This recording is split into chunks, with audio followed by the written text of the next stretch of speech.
I still remember that night, the sound of rain tapping on the window, the smell of my husband's old jacket still hanging by the door, untouched. And then, the message came. It was from my brother, Daniel. 5 simple words that froze me in place. Can we talk? It's important. What he asked me that night would change everything, my peace, my trust, even the way I saw family. Before you judge me, please, listen till the end. Because sometimes, the people we think we know best carry the heaviest secrets. It had been 6 months since my husband, Michael, passed away. Cancer, a word that had slowly eaten away at our lives before it took him completely. Our home, once filled with laughter and the smell of his late-night coffee, now felt like a museum of memories. Every corner carried him, his favorite chair, his half-read books, his broken watch still lying by the bedside. Some nights, I'd still turn over and whisper his name before realizing the silence wasn't going to answer back. Grief changes you in ways no one warns you about. It's not just sadness, it's a constant echo of what was, a never-ending replay of moments you wish you could pause forever. That's where my brother, Daniel, comes in.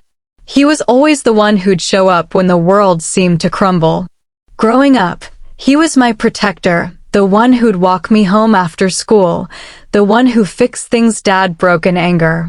But after Michael's death, Daniel had become distant. Almost quiet. Until that message. Can we talk? It's important. Daniel arrived at my door 2 days later.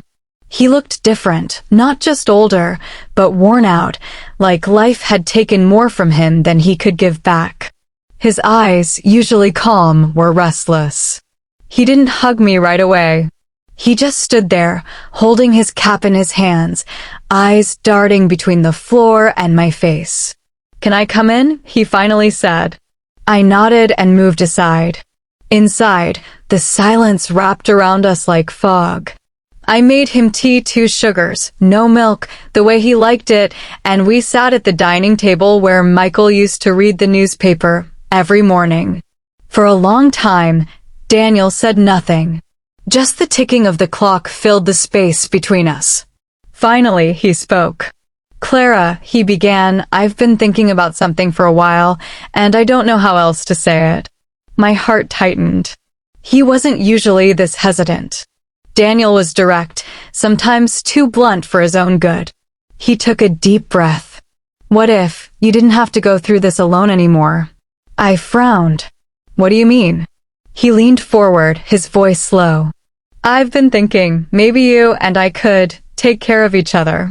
Not in the way people might misunderstand, but as family. As 2 broken people trying to build something again." For a moment, I just stared at him. Was he suggesting what I thought he was? He looked down, his hands trembling slightly. "I know it sounds strange," he continued. "But ever since Michael's funeral, I've been thinking about how fragile everything is.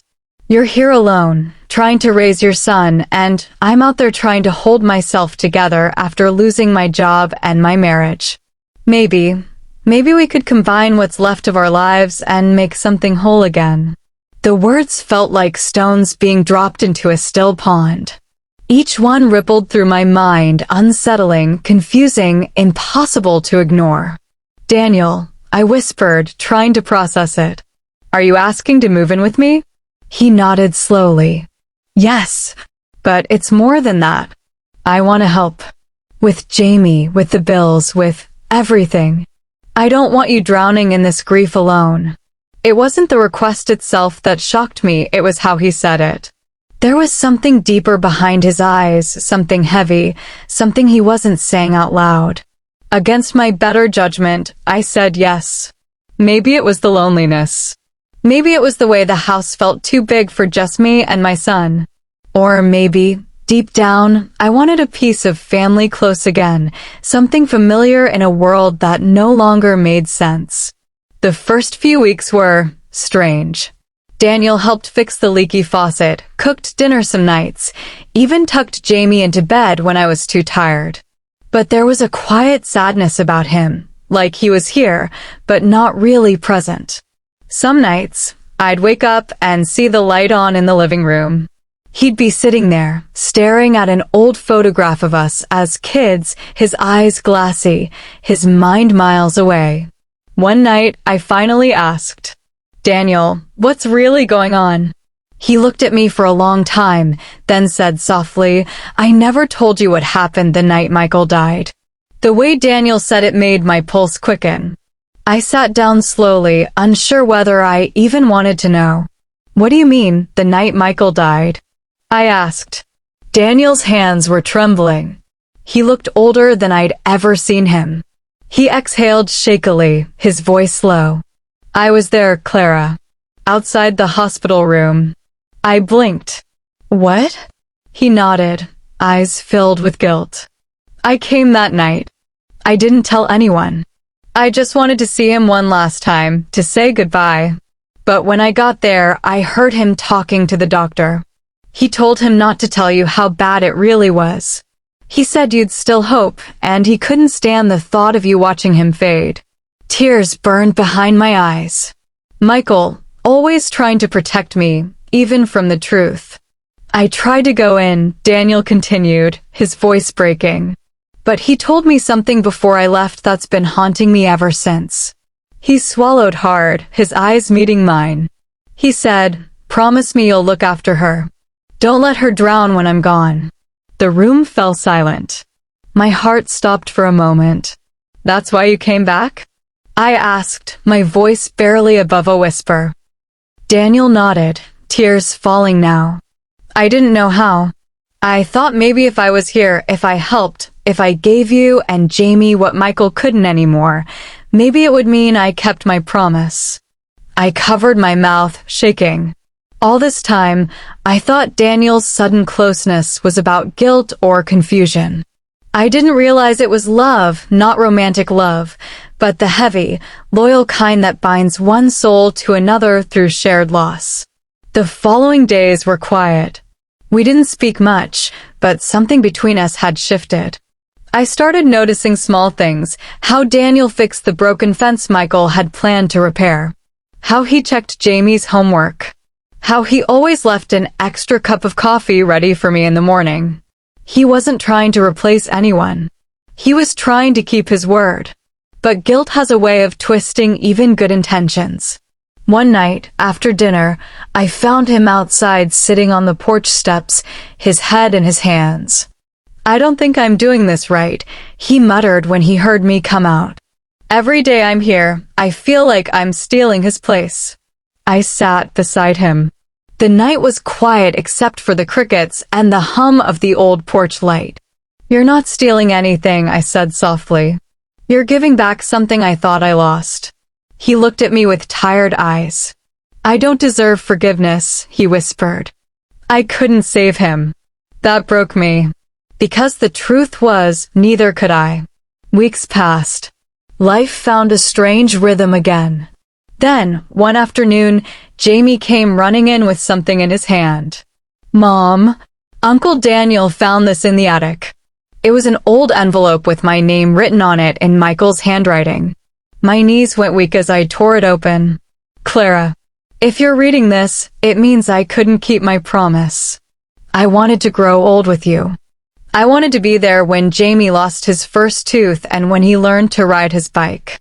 But I can't. Daniel knows how to take care of people better than anyone I've met. He's rough around the edges, but his heart has always been pure. Don't push him away. You'll need him, even when you think you won't. Promise me you'll let yourself be helped. Love, Michael." I pressed the letter to my chest and cried until my vision blurred. When I looked up, Daniel was standing in the doorway, his eyes red.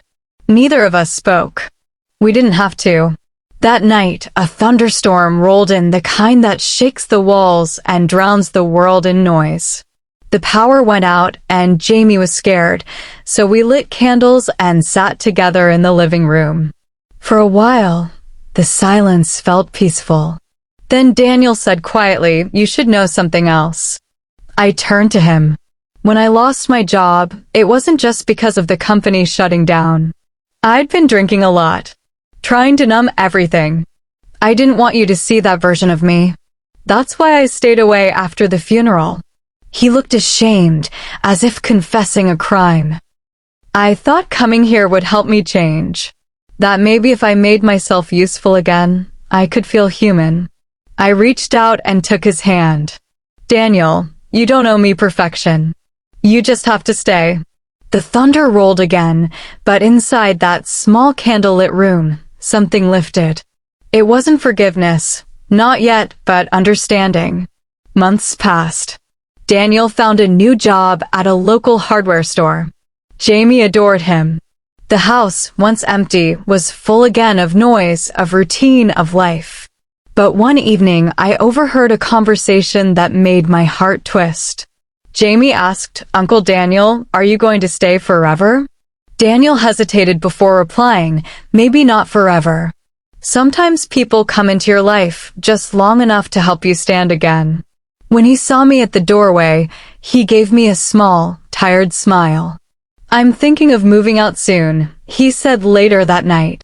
"You're stronger now. You don't need me anymore." I wanted to protest, but I didn't. Because deep down I knew his journey here had always been about healing, not replacing.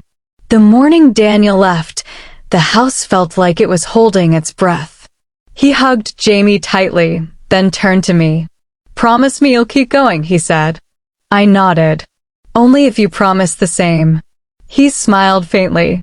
"Always." When the door closed behind him, I stood there for a long time. The grief was still there, but it felt lighter. Because I finally understood, sometimes the people who walk into our darkest seasons aren't there to fix us. They're there to remind us that we can still feel the sun. If you've ever lost someone and felt like the world would never be warm again, remember this story. Grief doesn't end, it transforms. And sometimes, love returns in unexpected forms, a brother's loyalty, a child's laughter, a quiet morning that feels a little less empty. Tell me in the comments. Have you ever had someone step into your life when you needed them most? Make sure to watch till the end, because the ending always carries the lesson. And if this story touched you, don't forget to like, subscribe, and share it with someone who needs a reminder that healing is possible.